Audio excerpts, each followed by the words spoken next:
Hello नाजरीन, अस्सलाम वालेकुम। शबीन जाम आज आपकी खिदमत में हाजिर है। आज मेरा कुछ पॉइंट ऑफ व्यू मुख्तलिफ है। मैं सोच रहा हूँ कि आज मैं आप लोगों को अपने गांव की सैर कराता हूँ और जो मेरी कमान की फसल है उसको दिखाता हूँ कि वो किस तरह है, क्या उसमें चीज़ें डाली हैं और वो इस मकाम पर पहुँची है। आज मैं अपने शहर खानपुर मतलब डिस्ट्रिक्ट रहीम यार खां से अपने गांव का सफ़र करता हूं जो कि पाकिस्तान में है। ये दुनिया भर के किसान देखें, पाकिस्तान हमारे पड़ोसी मुल्क भारत वाले, जो भारत के जो पंजाब वाले हैं वो देखें कि वो किस तरह उनकी फसलें हैं और हमारी किस तरह फसलें हैं। लेकिन ये आपने मुकम्मल वीडियो देखनी है। ये मेरी अपनी ज़मीन होगी, अपने गन्ने की फसल होगी, जो मैं आपको मुकम्मल इसकी डिटेल बताऊंगा और दिखाऊंगा। मैं आपके साथ चलता हूं, अभी चलें।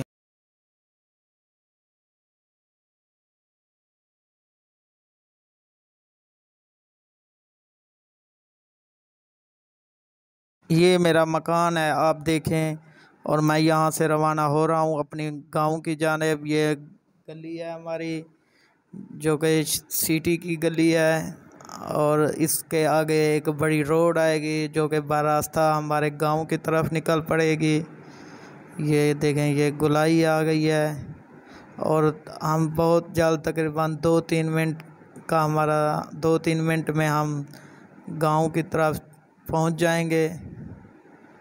तो इस गली से फ़ौरन आगे एक बहुत बड़ी सड़क आती है जो कि हमारे विलेज देहात और गांव की जानिब जाती है।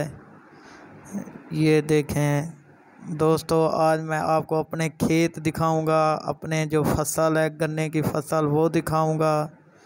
ये बड़ी रोड आ गई, बड़ी सड़क आ गई। ये हम अपने गांव की तरफ गामज़न है। यहाँ पे ट्रैफिक काफ़ी मिक़दार में यहाँ ट्रैफिक होती है क्योंकि ये काफ़ी बड़ी रोड है। ये दो नहरें हैं हमारी रोड के ऊपर, ये हमारे शहर में, जो कि हम ये देखें पानी माशाल्लाह फुल है। और ये देखें हम गांव के करीब पहुंच गए हैं क्योंकि ये देखें फसलें हमें नज़र आना शुरू हो गई हैं। जो कि हम वो देखें, एक मिट्टी का बहुत बड़ा टीला भी नज़र आ रहा है जो कि पाकिस्तान के बनने से पहले का यहाँ पर है। सुनने में आ रहा है कि ये अंग्रेज़ों के वक्त का बना हुआ है। ये भी हमारे गांव से 1 किलोमीटर के फासले पर है। और अब हम आ गए हैं गांव दोस्तों।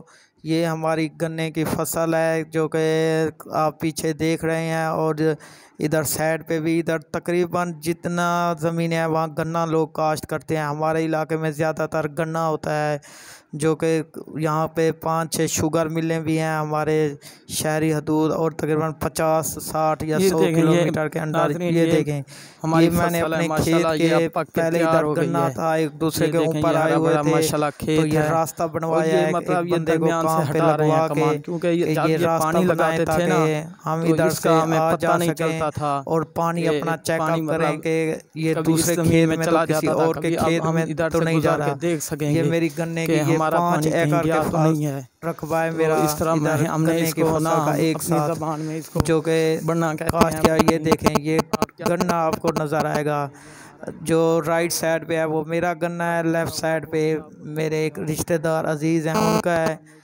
तो ये देखें माशाल्लाह बहुत अच्छा गन्ने की पैदावार हुई है। ये देखें, ये एक बंदे को मैंने लगा रखा है। तो आप ये देखें कि ये देखें, ये बंदा हटा रहा है गन्ना। पहले ऐसे ये जो गन्ना मतलब जो रास्ता था उस पे इधर भी था उधर भी था, तो बंदा देख नहीं सकता था कि पानी कैसे लगा है। ये देखें कैसे हटा रहा है, इस साइड से भी हटा रहा है, इस साइड पे भी। तो ये हमारे जो किसान भाई हैं, इसमें मैंने ना 1 बोरी यूरिया, 1 बोरी DAP और 4 बोरी यूरिया, होमियो एसिड और सल्फ़र डाला है। तो हमारे जो ये पड़ोसी मुल्क इंडिया के किसान हैं वो बताएं, ये गंदम के बाद का कमांड है। ये बच्चा आ रहा है जो कि इसने भी हमारी मदद की है। ये जनवरी फरवरी काश्त है, ये गंदम अप्रैल का, ये छोटा सा। ये मेरा मोटरसाइकिल। जो भारत के किसान हैं और दुनिया के वो बताएं कि DAP यहाँ 10,000 की फ़रोख्त हो रही है, हमें मिल रही है। यूरिया का रेट है 4,600। तो उधर क्या रेट चल रहा है? तो इसमें मैंने 1 बोरी DAP और 4 बोरी फ़ी एकड़ यूरिया डाली है और 2 एकड़ सल्फ़र और होम्यो एसिड 10 लीटर फ्लड किया है सोना यूरिया खाद के साथ। तो हमारे जो दूसरे मुल्क में रहने वाले हैं वो ये बताएं कि उनके यहाँ रेट क्या चल रहा है। हमारे यहाँ रेट बता दिया। इस वक्त मैंने मतलब अभी 3-4 महीने और रहते हैं 4 बोरी यूरिया 1 DAP डाल चुका हूँ। साथ में इसमें फेप्रोनिल क्लोरी भी फ्लड की है। कमान की पोजीशन बताएं आपके इलाके में कैसी है। हमारे इलाके में ये चल रही है। दोस्तों आपने मेरा चैनल भी सब्सक्राइब करना है, वीडियो को शेयर करें ताकि आइंदा मैं आपको और अच्छी फसलें अच्छी